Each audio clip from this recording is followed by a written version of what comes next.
DM साहब को ज्ञापन देने आए थे? जी, मैं डीएम साहब के पास अपनी फरियाद लेकर के आई हूँ कि रोज प्रतिदिन मुझे मानसिक रूप से टार्चर किया जा रहा है। मेरे परिवार के खिलाफ में षड्यंत्र रचा जा रहा है, मेरे खिलाफ में षड्यंत्र रचा जा रहा है। और ये षड्यंत्र के सूत्रधार जो है वो आदरणीय हमारे पूर्व सांसद सुब्रत पाठक जी, जिन्होंने हमारे गेस्ट हाउस को लेकर के हमें ये कहा कि हम भू माफिया हैं। मैं आप सब लोगों को ये बात को अवगत करा देती हूँ कि हमारी जितनी भी जमीनें हैं 35-40 बीघे से ज्यादा जमीन नहीं है, और जिसमें हम मेरे खुद के नाम पे सिर्फ 3 बीघे जमीन है। और 3 बीघे जमीन वाली महिला कैसे भू माफिया हो सकती है? और 35-40 बीघे की जमीन में हम मेरे ससुर साहब, मेरी सासू माँ, मेरे हस्बैंड और मेरे देवर देवरानी 6 लोग आते हैं। इतनी सी जमीन में कैसे लोग भू माफिया हो जाते हैं?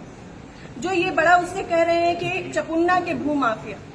और रही बात मेरे गेस्ट हाउस की, राधा रानी गेस्ट हाउस की, तो आज इन्हें ये पर लग रहा है कि वो हमने सरकारी भूमि में बनाया है, अवैध जमीन पे कब्जा किया है।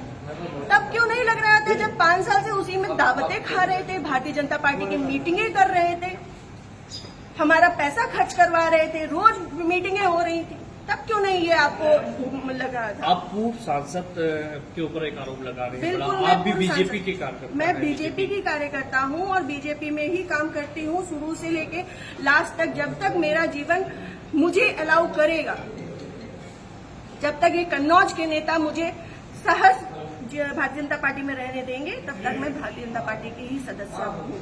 पार्टी में आपने इसकी उच्च पद पे लोगों से शिकायत की है? मैंने ये इस विषय के बारे में यहाँ से लेकर प्रदेश अध्यक्ष तक को सबको सारी बातें पता है, और आज से नहीं पता है, ये पिछले 2 सालों से पता है।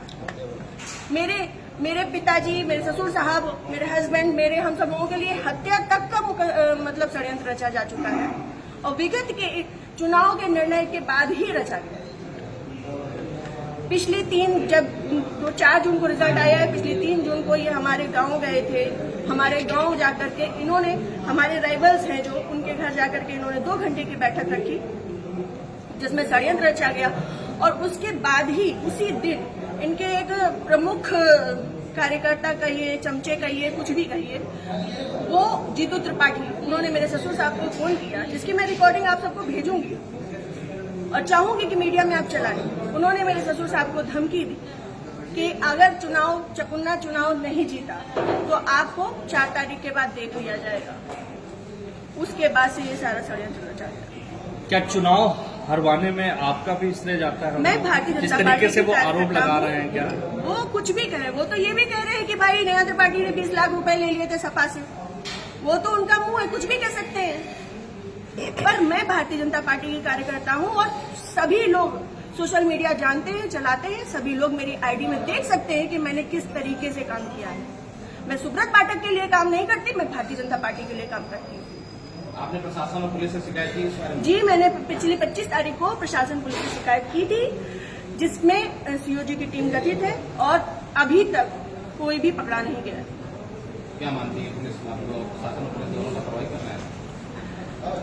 संभवतः हो सकता है, क्योंकि जिस हिसाब से अब दिन बीतते जा रहे हैं तो मेरा भी सब्र का पैमाना टूटता जा रहा है, और मुझे, मेरे परिवार को बहुत ज्यादा खतरा है इन लोगों से जो हमारे दुश्मन हैं। क्योंकि सुब्रत पाठक जी ने, हमारे जो राइवल्स हैं, सभी आजीवन कारावास के मुजरिम हैं। सभी आजीवन कारावास के मुजरिम हैं। मैंने इसमें लिख के भी दिया है, संदीप तिवारी, प्रदीप तिवारी, मनोज अग्निहोत्री, ये बलात्कारी केस के और आजीवन कारावास, गैंगस्टर, इन पे सब तरीके की धाराएं लग चुकी हैं इनमें, ऐसे लोगों के साथ में। और जिसको इन्होंने हम लोगों की सुपारी दी है, अखिलेश यादव उर्फ छक्की, वो इनके, हाँ, यहाँ ठटिया का ही निवासी है, गांव झहुआ है उसका।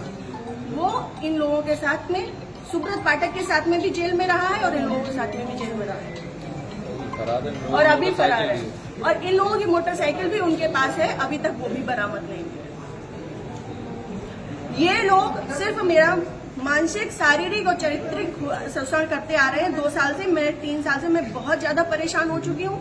अब ये चीजें नहीं होंगी। आज आपने जिलाधिकारी से बातचीत की, क्या उन्होंने आश्वासन दिया? उन्होंने मुझे पूर्ण आश्वासन दिया है कि इस पे निष्पक्ष जांच होगी, क्योंकि हमारे पास रिकॉर्ड्स भी हैं, हमारे पास सबूत भी हैं और बहुत सारी चीजों के सबूत हैं। समय आने पे मैं वो सब आपके सामने रखूंगी। जिले में जो भी भ्रष्टाचार हो रहा है, जो जिला पंचायत में भ्रष्टाचार हो रहा है, जो ब्लॉक प्रमुख में भ्रष्टाचार हो रहा है, ब्लॉक में भ्रष्टाचार हो रहा है, वो सारी चीजें मैं आप सब लोगों के सामने रखूंगी। अगर आपकी सुनवाई आज नहीं होती तो आगे क्या कदम उठाएंगे आप? मैं आप लोगों का सहारा लूंगी और आप लोगों का सहयोग, मुझे पूर्ण विश्वास है कि मेरे साथ हमेशा रहेगा और मैं इस पे अपनी अंतिम सांस तक अब फ्रंट के पैमाने में आकर के लड़ूंगी। Thank you.